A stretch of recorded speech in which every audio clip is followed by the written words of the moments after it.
Assalamualaikum warahmatullahi wabarakatuh. Kembali lagi di channel Ari Kurniawan 13.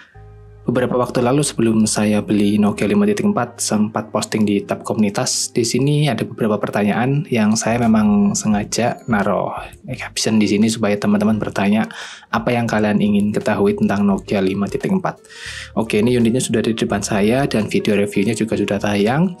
Dan saat ini Nokia 5.4 yang saya pegang sudah berjalan di Android 12. Saya menggunakan VPN Thailand. Jadi menggunakan ExpressVPN, lalu pakai lokasi Thailand, dan akhirnya saya bisa mendapatkan update Android 12 dengan patch keamanan 1 September 2022. Oke, kita langsung aja ke beberapa pertanyaan. Ini ada cuma 14 ya, tapi nggak semuanya tanya, tapi nggak apa-apa. Dari 14 ini kita bisa kulik-kulik nih, siapa tahu hal-hal yang paling penting. Yang pertama dari Mas Edo Rama. Ini Mas Edo Rama. Coba compare dengan Pixel series Bang, terutama di bagian multitasking, tapi Pixel yang agak tuaan, contohnya Pixel yang agak tuaan, contohnya Pixel 2 atau 3, karena menyesuaikan dengan performa si Nokia juga.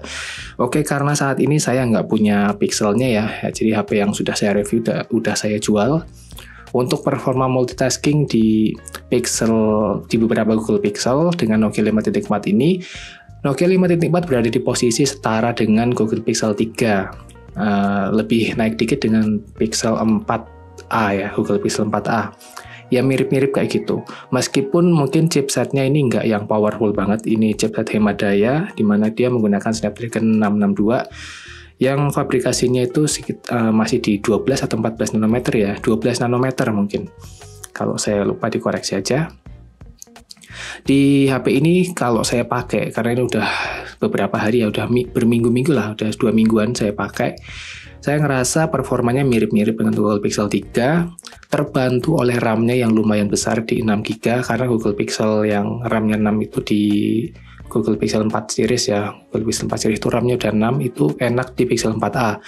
Sedikit di bawahnya Pixel 4a sebenarnya di Nokia 5.4 ini. Kalau dibandingkan dengan Google Pixel 3a atau 3a XL, saya rasa ini masih lebih unggul yang Nokia 5.4. Kalau dibandingkan dengan Google Pixel 3, mirip-mirip. Cuman Google Pixel 3 itu kelemahannya di bagian multitasking ketika banyak apps yang terbuka. Kalau di Nokia 5.4 masih terbantu oleh RAM-nya yang lumayan banyak. Meskipun ketika kita buka, misalnya kayak gini, dia akan mengalami loading yang ya lumayan sih, nggak terlalu lama. Tapi ini masih lebih cepat dibandingkan dengan Pixel 3. Nah, Pixel 3 sebenarnya itu tertolong sih harusnya kalau misalnya RAM-nya itu 6GB, tapi sayangnya RAM-nya hanya 4GB ya, meskipun chipsetnya flagship Snapdragon 845. Oke, next. Nah, itu ya kira-kira gambarannya seperti itu. Nah, untuk dari Mas Ridwan Abdillah, review Pixel 5 dong Bang. Oke, saya masih nunggu sebenarnya Pixel 5 tuh. Cuman ya karena unitnya masih mahal dan agak susah nyarinya. Sebenarnya nggak susah sih, karena budgetnya maksud saya yang susah. Nanti ya, next saja. Dari Ilham Al-Ayubi, untuk kameranya masih oke nggak Bang? Oke, untuk kamera saya udah bahas di video reviewnya. Sebenarnya kamera di HP ini sebenarnya bagus ya. Nah, kalau ada kata sebenarnya bagus, berarti ada beberapa kondisi yang dimana Nokia 5.4 memiliki kelemahan, terutama pada saat low light atau malam hari. Bahkan dengan Google Pixel 2 XL atau 2 series, saya masih berani pegang Google Pixel 2 series dibandingkan dengan hasil kamera di Nokia 5.4. Fiturnya juga menurut saya biasa banget ya, tidak ada fitur yang istimewa di sini. Terus lensa di Nokia 5.4 ini ya hanya lensa utama sih yang menurut saya gambarnya oke. Sementara lensa lainnya kayak ultra wide itu resolusinya nggak begitu besar, sehingga gambarnya kalau di zoom dikit udah kelihatan pecah atau noise.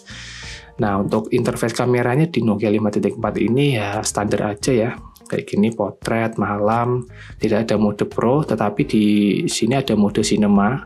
Cinema ini khusus untuk video, dan menurut saya ini fitur yang cukup bagus karena kita bisa merekam hingga bitrate di 50 Mbps.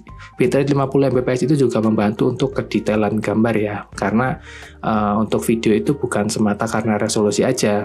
Misalkan nih kalian rekam 4K tapi bitrate-nya di bawah 15 MB, maka gambarnya juga akan jelek, akan pecah. Tetapi kalau kalian misalnya rekam di Full HD 24 fps dan bitrate-nya itu di atas 50, saya rasa gambarnya akan lebih padat dan lebih enak aja di custom ketika editing.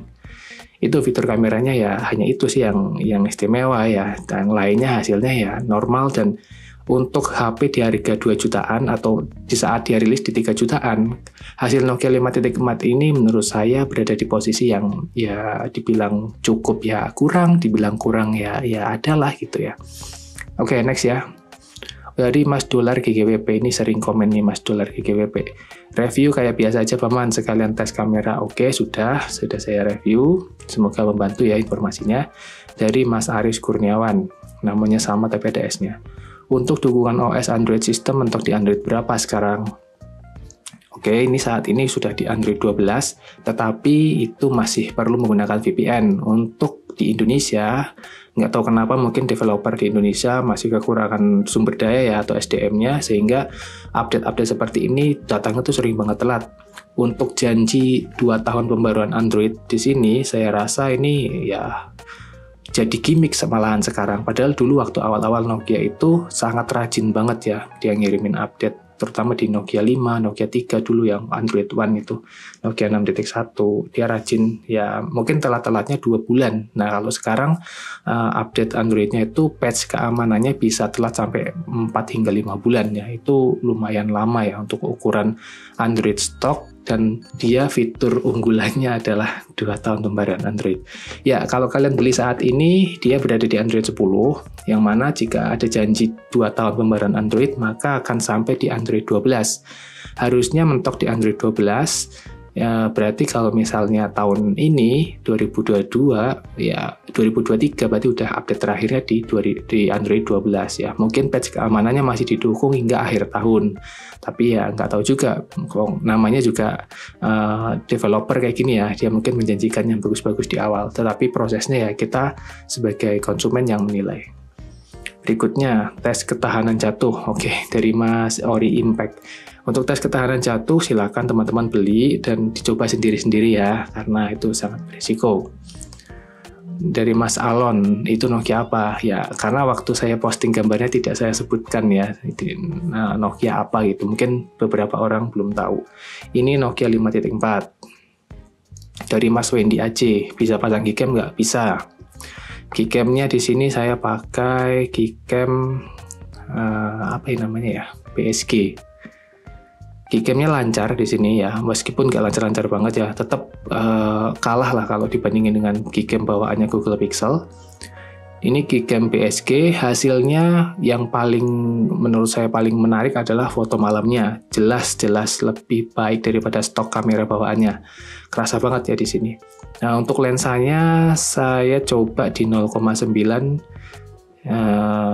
sama 1.0 nggak ada bedanya, tetapi di 0,7 lensa ultrawide-nya bisa berfungsi.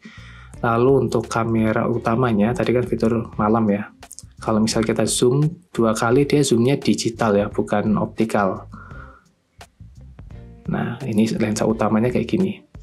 Nah untuk fitur videonya, meskipun di sini disediakan 4K, tetapi ketika kita pakai maka dia tidak akan menampilkan gambar, karena memang secara hardware di Snapdragon 662 ini, terutama di device Nokia ya, dia tidak mendukung perekaman video 4K. Full HD 60 fps di sini masih bisa, di kamera bawaannya juga bisa.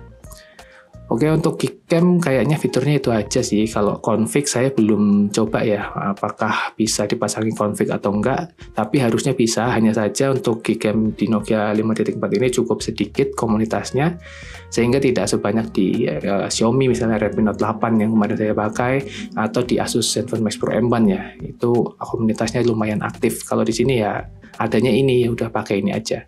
Saya udah coba pakai Gcam lain kayak Nikita MVP, gambarnya itu malah kemerah-merahan ya, mau di setting kayak gimana pun tetap aneh gambarnya. Oke, saya rasa itu aja. Pertanyaannya juga nggak begitu banyak, mungkin tidak banyak yang penasaran dengan HP ini, karena gimana ya, ini HP udah jadul ya, udah 2 tahun, karena teknologi sekarang tuh cepet banget. Kayak misalnya Realme, Xiaomi itu rilis HP setahun bisa 3 kali ya, 3 bulan sekali dia punya HP baru.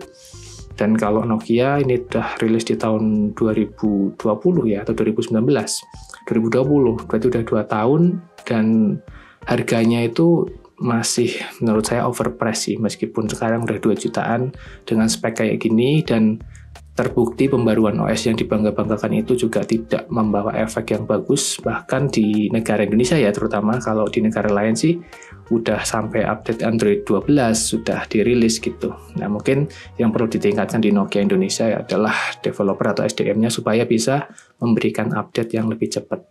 Oke teman-teman, itu aja. Semoga video ini tetap bermanfaat. Wassalamualaikum warahmatullahi wabarakatuh.